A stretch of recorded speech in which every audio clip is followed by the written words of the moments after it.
Quick Info, kita akan bahas tentang ear tips. Ya, kita akan bahas tentang berbagai macam ear tips, mungkin dari anatominya, kemudian bagaimana menentukan yang cocok buat music lover. Nah, sebelum kita mulai, kita mesti tahu dulu anatominya ear tips. Ya, nah anatominya itu ada yang pertama itu yang namanya bore. Kalau bore itu bukaannya di sini nih.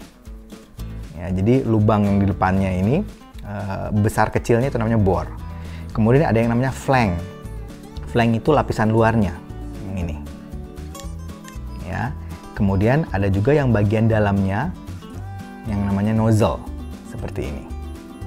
Ya, jadi anatominya itu kurang lebih ada 3 bagian yang kita akan bahas.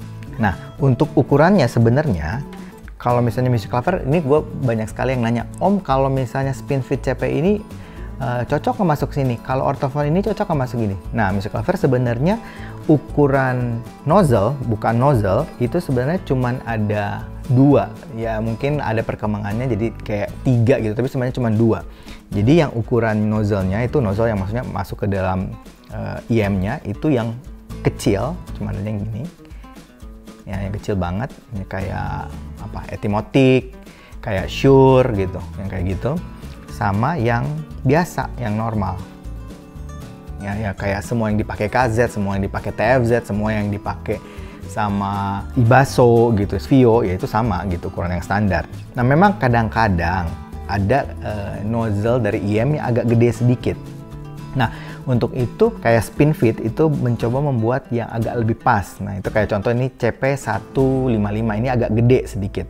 Nih, nozzle-nya. Ya, jadi sebenarnya ada 2, cuman ini kayak varian aja lah gitu. Pada intinya cuma 2 sih sebenarnya. Cuman yang kecil, yang kayak gini, sama yang normal, yang biasa kita pakai. Ya, jadi kalau ada yang menyari-nyari, ya biasanya yang normal aja. Nah, itu dari ukurannya. Nah, sekarang yang membentuk suara dari ear tips itu apa? Yang menentukan suaranya. Nah, ini banyak sekali music lover. Di luar sana ada berbagai macam jenis ear tips dan berbagai macam konfigurasi. Tapi secara umum seperti ini. Untuk bore-nya itu biasanya menentukan suara. Jadi makin pengalaman saya, tapi ini tidak pasti ya. Jadi panduan aja karena konfigurasinya itu macam-macam dan gitu juga bentuk kuping juga macam-macam dan ukuran juga macam-macam. Jadi mungkin mesti coba sendiri, tapi ini mungkin jadi patokan general aja. Bore itu biasanya kalau semakin besar dia akan nambah mid. Contoh kayak misalnya JVC Spiral Dot ini. JVC Spiral Dot ini agak gede nih bore-nya. Ya, jadi efeknya kalau music lover pakai biasanya mid-nya itu jadi kayak ada equalizer tambahan, dia akan ngeboost di mid gitu. Nah, kemudian flank. Nah, flank itu macam-macam ya, yang kayak gini. Nih, flank itu ada yang single flank, ada yang double flank, ya, ada yang triple flank. Nah, ini kayak contoh etimotik juga, ini triple flank. Ya, ini juga ngefek. Jadi tergantung kuping juga, ada yang bilang ini akan nambah bass, tapi ada beberapa kasus juga akan ngurangin bass. Nah, buat gua kayak di etimotik triple flank ini nambah bass gitu, jadi beda-beda. Itu masalah flanknya. Kemudian bahannya, ya. Nah, bahannya dari flanknya atau bahan keseluruhannya, ada yang bahannya itu dari seperti ini. Ya, ini foam atau biasanya kita yang merek terkenal itu namanya Comply, ya, yang kayak gini. Ini jadi lembut, kemudian bisa kita kita bentuk-bentuk lah gitu. Nah, ini biasanya kalau yang model seperti ini akan nambah bass. Jadi bassnya akan nambah, kemudian treble-nya jadi lebih halus. Tapi tentu saja mesti coba lagi ya. Kemudian ada juga yang bahannya silikon ya seperti ini, tapi lembut. Ya, bahannya lembut banget kayak misalnya ortofon. Nah, ini bahannya berbeda sama kayak tipsnya KZ. Tipsnya KZ banyak yang bilang, aduh sakit banget gitu dipakai karena memang dia bahannya yang biasa.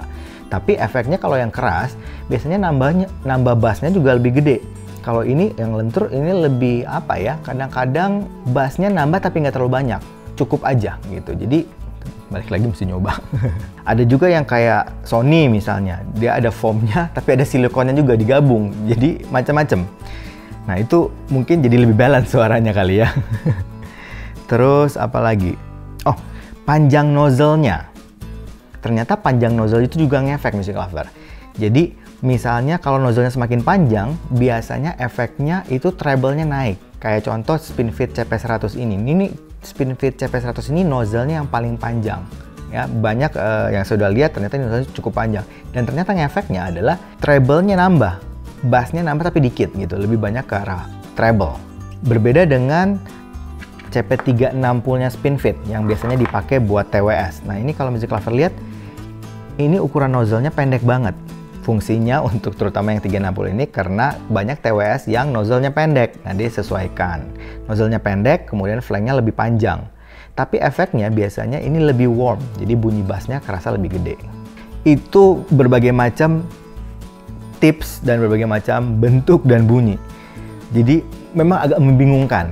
Karena tidak ada patokan satupun bahwa yang kayak ukuran kayak gini akan seperti ini, yang bentuknya kayak gini akan seperti ini. Karena banyak sekali improvisasinya, banyak sekali pengaturan akustiknya. Nah, jadi yang paling penting balik lagi music lover, mesti percaya kuping sendiri dan mesti coba sendiri. Dan terutama paling penting adalah cari yang seal-nya paling bagus. Oke, quick info.